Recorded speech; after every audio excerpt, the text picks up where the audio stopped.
Good afternoon, everybody. My name is Murthy Chaganti, and I'm feeling very privileged to be a part of this Trivandrum Management Association. A fire was an innovation, a wheel was an innovation, all of us studied in school. But around us, for instance, if we'd made a presentation like this maybe 10 years back, this non-pixelated screen would not have been there. Ability to look at the screen in front of us would not have been there. Everything around us is a question of why not that has been asked by somebody. And what is entrepreneurship? Somebody has brought the TV from wherever it's manufactured in the world to this place. Okay, somebody has brought the screen from wherever it has been manufactured to this place. Somebody has brought all this audience from wherever they've worked, disparate experiences, etc., to this place. That is entrepreneurship. So innovation and entrepreneurship have been part of life, and that have moved the entire civilization forward. And that's what is going to be important. So what is innovation? At its core, the ability to dissect, understand a consumer need, and make a difference whether that is possible. Okay. So some simple examples, the latest examples that we've seen. Okay, what is the pain point that has been addressed? Uber. Okay, now all of you are very lucky, you're based out of Trivandrum. Many of you are lucky because to go to a railway station or to go to an airport doesn't consume time. But if you're sitting in a Mumbai or something, Delhi, it's a hell of a job to go to a railway station or an airport, depending on where you want to go to, if you want to receive you. So Uber understood the pain point, saying, I want to go and catch a flight at 4 p.m. or catch a movie at 4:30 p.m. Can I tell the consumer that it takes 3 minutes or 4 minutes to get a cab, it takes 1 hour to commute from this place to that place, and it costs you so much? Simple innovation. But the entrepreneurship was to make this into an application and make it big. So that is a distinct difference between creating, understanding a pain point, which is ability to predict the time that it takes to go to a particular location, the cost it takes to go to that location. That is understanding of the pain point, which is innovation, and making it into a billion-dollar business is entrepreneurship. So this topic meets the real objectives of the current world, because that is meeting the consumer need and marrying it with the ability to make money out of it. Just imagine if nobody were making money out of Uber, would never have experienced Uber.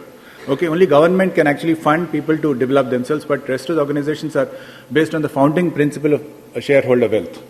Another example is, my friend spoke about the hospitality industry. He spoke about the number of rooms. The number of rooms have gone exponentially in the last few years because of somebody who's decided to make an Airbnb. What is innovation? I want to go on a holiday. I want to know where to stay. Okay, I don't have the budget. I don't have the budget to go and stay in a 5-star hotel. Can I identify houses?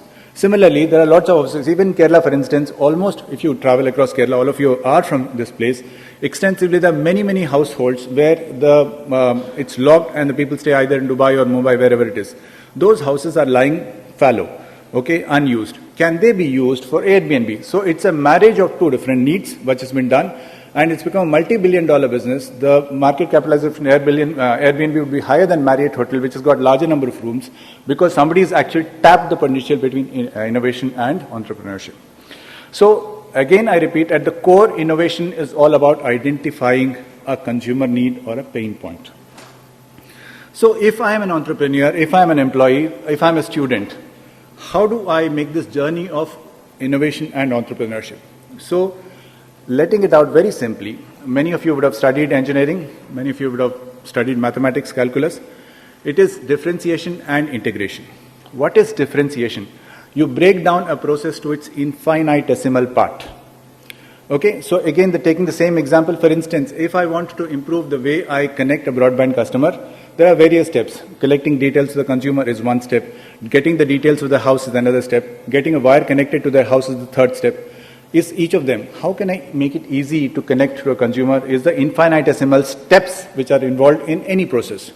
The integration of this is, how can I as an entrepreneur, an employee, etc., make a marriage of all these infinitesimally small steps into one integrated process where at the touch of a button you have an aha, wow, man, this is fantastic. So that is the differentiation, integration, that is innovation, and that married with entrepreneurship is what gives the money. So that moment of truth, if one of you, many of you are aspiring students, aspiring professionals, aspiring entrepreneurs, if you want to really become successful, you please look at the differentiated aspect of any process, and there is money to be made in every process in this country today. So the biggest industry that was there in the 90s was the call center business, because Indians realized that Americans don't have the time to take calls or respond to questions. So $1 billion industry or billions of dollars of industry was coming out of one simple need, saying there are a lot of people in the US, West, etc., who don't have the time to spend on a call center. Why don't you mass market it here in India?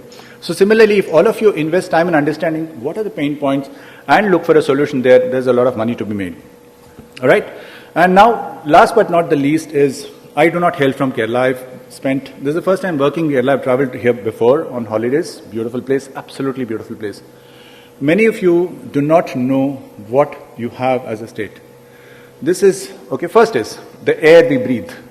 Okay, outside of COVID, we don't have to wear masks. If you're a Delhiite, you'll have to wear masks. The law and order, very safe. The infrastructure, the water we get, the power we get, fantastic, right? The socio-economic indices, the poverty rate, Kerala has the least poverty in the country. Kerala has a very healthy GSDP. Kerala has the least infant mortality. Kerala has the highest literacy. You cannot have such a big combination of things working for you. Now, to quote the alchemist Paulo Coelho, when you chase your dream, the forces of the world conspire to help you realize your dream. This is a state where the forces of the world are conspiring to help this state succeed. So there is a lot of power. So when we talk about Trivandrum 2025, is it a dream which is impossible to realize? Is it a dream which is very much achievable?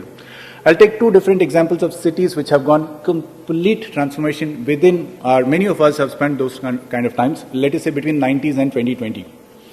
Hyderabad in the 90s, I hail from Hyderabad, was back or beyond. Only thing people knew about Hyderabad was there is a Charminar, there is a tank bund. It was not known for anything else. It was back or beyond. You had to either go to Bangalore or Chennai. Then one chief minister decided that he could transform it, and the transformation is that it's a powerful IT hub. Now Amazon has got its largest office there, Microsoft has got its largest office there, etc., etc. So can a transformation happen in one city? Can Trivandrum transform itself overnight in a span of 5-10 years? Absolutely yes. Can 2025 be the one of those peaks for that? Absolutely yes. Then Gurgaon. I don't know how many of you went to Gurgaon in 90s or something. If you'd gone there, if you come back alive, you are very lucky. You would have been mobbed, you could have been killed. Law and order was non-existent. There were vast swaths of land which had nothing. Then somebody decided to make this into a hub. Today, Gurgaon is the technological hub, the consumer electronics hub, the consumer hub, etc., etc., etc. So that transformation is eminently possible in Trivandrum.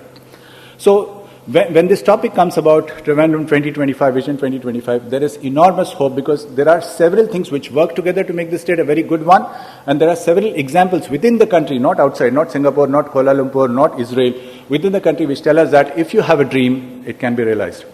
Last but not the least, there are quite a few managers here sharing some thoughts on innovation and entrepreneurship with all of you.